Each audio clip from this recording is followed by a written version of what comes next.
सदगुरु कबीर साहब के पास कुछ लोग जाकर प्रश्न पूछते हैं। कहा है कबीर साहब, मनुष्य की मुक्ति कैसे होगी? मैं देखता हूं कि आदमी चाहे चोरी करे, बेईमानी करे, चाहे जो भी कुछ करे, जब वो मर जाता है तो एक ब्राह्मण को बुला करके उनसे मंत्र पढ़वाता है। तो उस आदमी ने कहा, क्या आत्मा की मुक्ति मिलेगी? कबीर साहब ने कहा, कभी मुक्ति नहीं मिलेगी।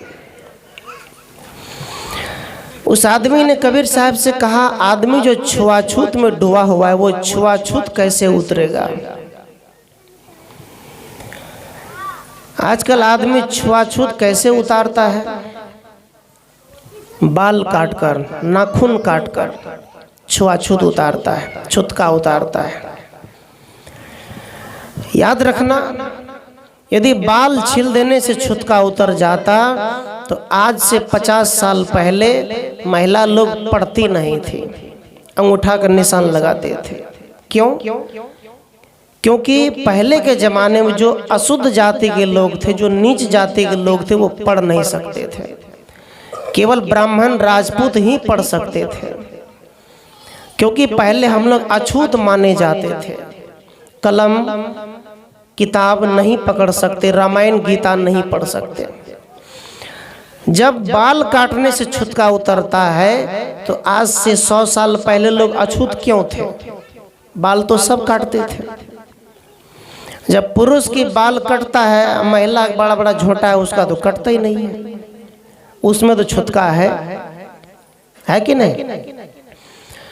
इस जंगल में जब ढील बैठ जाए तो ठंडी के महीना छत पर बैठ गया, दोसर के पड़ोसिया खोल के देखा मिले की साए में, और जब मिल गया तो क्या बोलेंगे? फेंकना मतलब ये पत्थर पर टी नहीं बोलेगा तो मत छोड़ना, ऐसे करके दबा देगा। ऐसा होता है।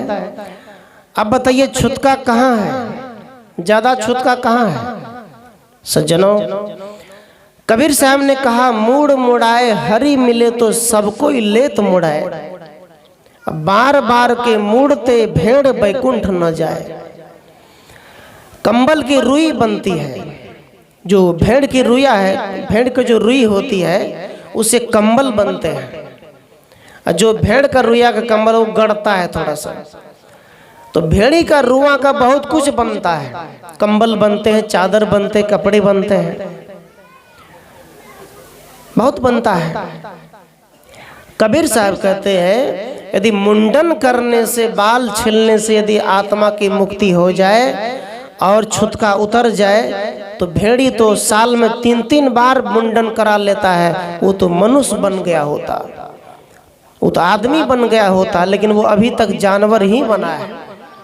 सज्जनों, ना तो नाखून काटने से छुतका दूर होगा, ना बाल छीलने से दूर होगा। दूर कैसे होगा? जिस ठोर में खैनी रखते हैं, पच थूकते रहते हैं, उसको फेंक दो, मंजन ब्रश कर लो, तब आपको छुतका दूर हो जाएगा। छुतका नहीं लगा है। कितने सत्संगी भी यदि मंच पे बैठता है तो वो खैनी खाता ही रहता है, पान खाता ही रहता है। क्या असर पड़ा? क्या फायदा हुआ? क्या मिला? फिर गुरु से मंत्र क्यों लिए? सत्संग में क्यों जुड़े? यही करने के लिए। सज्जनों, ये सब करने से आत्मा की शुद्धि नहीं होती है। कहा, बाल की मुंडन करते हैं, कभी कभी बड़ा हो जाए तो कटा लो, शरीर में विकास होता है। मन का मुंडन करो। ये जो मन है, मन बढ़ा हुआ है, मन में अहंकार है, मन में घमंड है, मन में क्रोध है, मन में लालच है, मन में चुगली कपट है, निंदा है। कबीर साहब कहते हैं, इसको मार दो, इसको हटा दो, मिटा दो, फिर छुतका उतर गया। आत्मा की मुक्ति कैसे होगी? विचारिए थोड़ा सा। यदि चोर मरता है तो भी पंडित आते हैं, चोर मरता है तो भी पंडित आते हैं, सज्जन व्यक्ति मरते तो भी पंडित आते हैं, तो आप लोग बताइए कि बिना कर्म किए, बिना सत्संग किए क्या आपकी मुक्ति होगी या कोई कर देगा? नहीं कर देगा। आज सत्संग कोई करा रहे हैं। परसों हमको फोन किया कि सत्संग करना है, क्योंकि मैं पहली बार इस द्वार पे आया हूँ। इस गांव में जितिया मेला पर आप लोग हमको जानते होंगे, कितना बढ़िया सत्संग हुआ था। जितिया मेला पे 2 दिन लगातार सत्संग हुआ था। तो वही सत्संग के प्रचार से यहाँ तक आए। तो हमने कहा ठीक है, समय बनाइए, आएंगे। उनके बहू रानी जो आप हैं फोन की थी, आए। सज्जनों, एक बात याद रखना, कबीर साहब कहते हैं सत्संग करना और सुनना में अंतर होता है। ब्राह्मण जब आते हैं तो उसको क्या बोलते हैं? पंडित जी थे अपने करते कर्म जना कर करते, वो करेगा कर्म। लेकिन सत्संग में ये कहा जाता है कि हम बोल रहे हैं, आप सुन रहे हैं, लेकिन जब हम चले जाएंगे इसके बाद आपको कर्म करना है। आपको सत्संग सुनकर वैसा चलना है, वैसा जीवन बनाना है, कर्म करना। क्रिया और कर्म कहते हैं, क्रिया कर्म करवे। क्रिया कर्म का मतलब होता है कर्म अच्छा करोगे तो तुमको गति मिलेगी, अच्छा रास्ता मिलेगा। कर्म बुरे करोगे तो रास्ता नहीं मिलेगा। इसी में आता है श्राद्ध और पिंडदान संपिंडन। श्राद्ध, कोई लोग क्या करते हैं, जिंदा में ही श्राद्ध कर लेता है। जिंदा का श्राद्ध क्या है? जिंदा का श्राद्ध 5 दिन पहले वीरपुर में एक सत्संग था, मैं जिंदा श्राद्ध में गया था। आप कहेंगे मर जिंदा श्राद्ध क्या ना है? जिंदा श्राद्ध का मतलब होता है बगल में कहीं सत्संग हो रहा था, तो वहाँ वो आदमी को सत्संग अच्छा लगा तो आया, कहा हमको मेरी माँ बीमार है, हम चाहते हैं कि मरने के बाद 5 लाख रुपया खर्च करेंगे, वो तो मेरी माँ के कान में नहीं जाएगा, लेकिन उसके जिंदा में हम सत्संग सुना देंगे, यही मेरा असली श्राद्ध होगा। मैंने कहा बहुत अच्छी बात। और जिंदा में माँ बाप को उन्होंने सत्संग सुना दिया, ये असली श्राद्ध है और जिंदा का श्राद्ध है। जीवित अवस्था में यदि आपके माता पिता यदि बूढ़े हैं तो उनको सेवा की जरूरत है, तो कटोरी में तेल ले लो, गरम कर दो और को मालिश कर दो, ये जिंदा का श्राद्ध है। मरने के बाद आप कितना ही खर्च कर दो कुछ नहीं मिलेगा। मरने के बाद ब्राह्मण लोग क्या करते हैं, बाड़ी तरफ जाते हैं, वो संठी भोंक के केला के थम में जाकर उसका घर बनाते हैं, उसमें लार बिछा देते हैं, कहते मर माँ बाप हम सुते, तू दखलाया कि ये सुता है? कोई नहीं सुतेगा।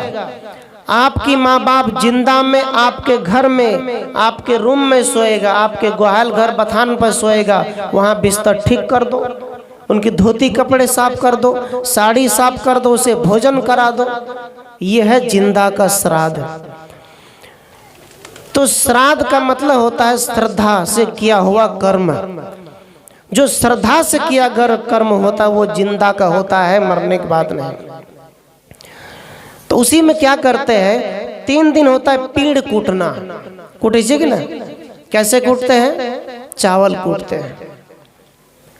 इसके बारे में जानते हैं कि ये क्यों कूटते हैं, क्या है? 3 दिन जो कूटते हैं क्या है ये सब चीज?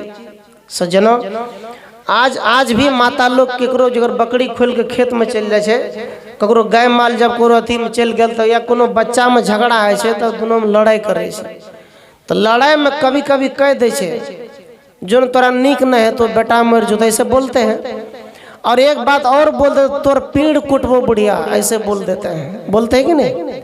पीड़ कुटबो एक प्रकार से विचार किया यदि ये गाली है, गाली, तोर पीड़ कुटबो गाली है। अब विचार करिए, जब आपकी सास मर जाती है, आपके ससुर मर जाते हैं, जब आप उनके नाम पर पीड़ कूटते हैं तो इसका मतलब है आप उसको गाली दे रहे हैं। बुढ़वा तोर तुम पीड़ कुटे जाना, हुआ कि नहीं? विचार करो। ये चावल कुटना, रोना धोना, ये क्या है? ये कर्म नहीं है सज्जनों। ये कुटना का मतलब गुस्सा में कुट रहल छिए, तुमको गाली दे रहे तुम्हारे मरने के बाद। क्या ये ब्राह्मण आपको बताया कभी? कभी बोला नहीं बोला। इसलिए कहा जाता है वो ये सब चीज नहीं बोलेगा, आपको कोई भी बात खोल खोल कर नहीं बताएगा। लेकिन मैं जहां भी एक बार सत्संग में गया हूं श्राद्ध में, वहां दोबारा ब्राह्मण नहीं आते। वो समझ जाते हैं कि असली कर्म क्या है, बस सत्संग कर देते बस हो गया। साधु संत आए, भोजन भात किए, गांव के लोग खाए चले गए। तो सज्जनों, जो हम पेड़ कूटते हैं तो उसमें रोते हैं,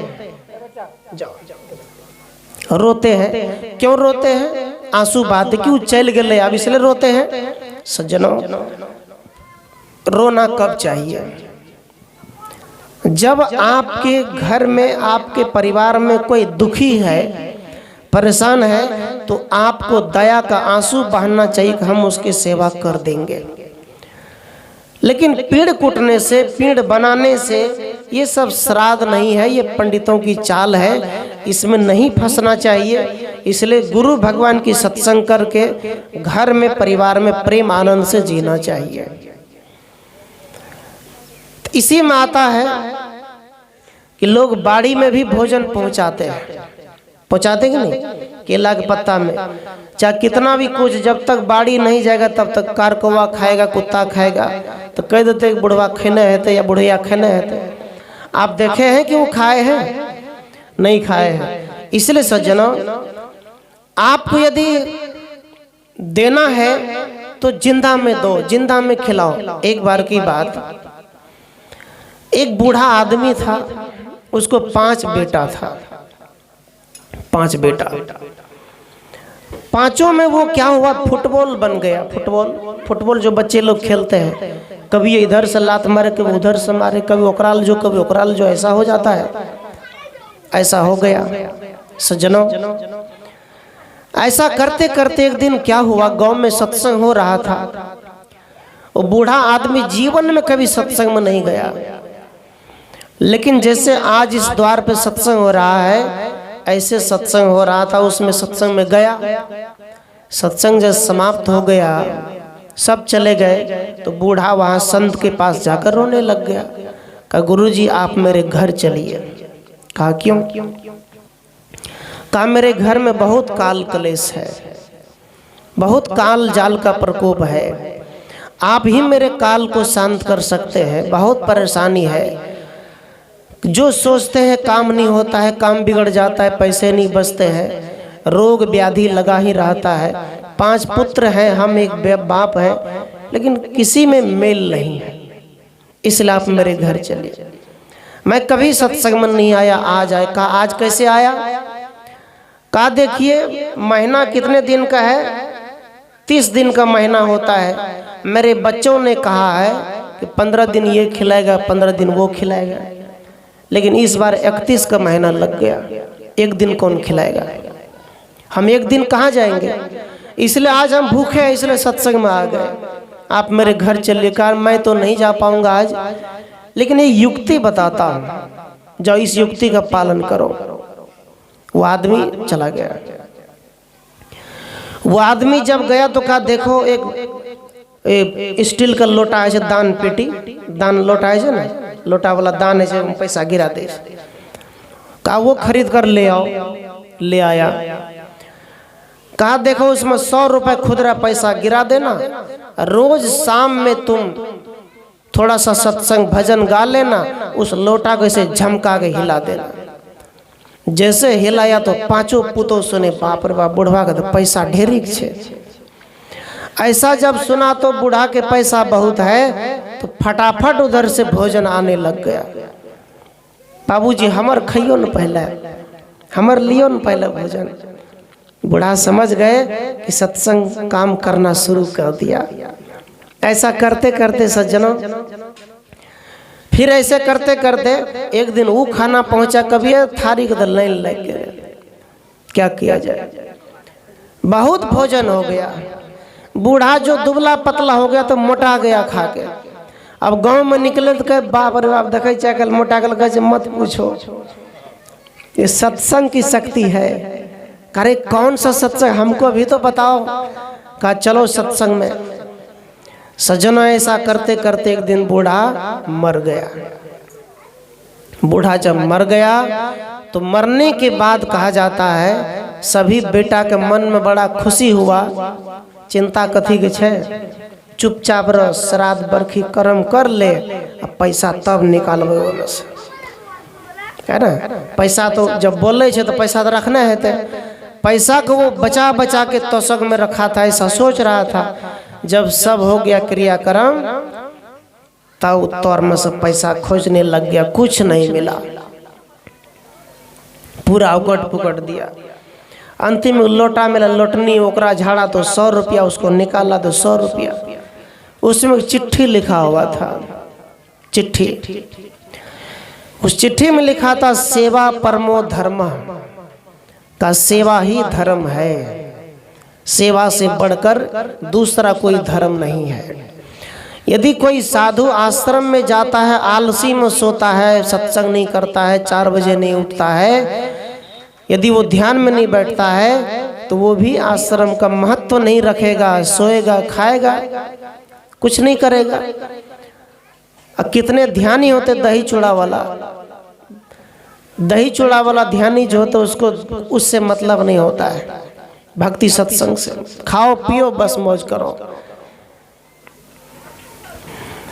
सज्जनों, उस चिट्ठी में लिखा था, उसमें आश्रम का नाम भी लिखा, जैसे मैं बेला से आया हूँ तो उसमें लिखा था बेला। पहुंच गया साधु के पास, कहा आप लोग संत हैं, मेरे पिताजी को भटका के बरगला के आप लोगों ने मेरा पैसा ठग लिया। कहा क्या हुआ? कहा देखिए मेरे पिताजी के पास बहुत पैसा था, वो लालच दिया, हम लोगों ने सेवा किया, लेकिन 1 भी रुपया मेरे पिताजी के पास नहीं है। उस संत ने कहा पैसा तो नहीं है, लेकिन अब वो मर कर चला गया है, लेकिन अब तुमको पछताना नहीं पड़ेगा। कहा क्या? पछताने का मतलब? कहा तुम्हारे पिता मर गए, लेकिन अब मन में दुख नहीं होगा कि हम सेवा नहीं किए, तूने सेवा कर लिया, तूने असली धन कमा लिया, सेवा कर लिया, पछताना नहीं पड़ा। इससे बड़ा धन क्या हो सकता है?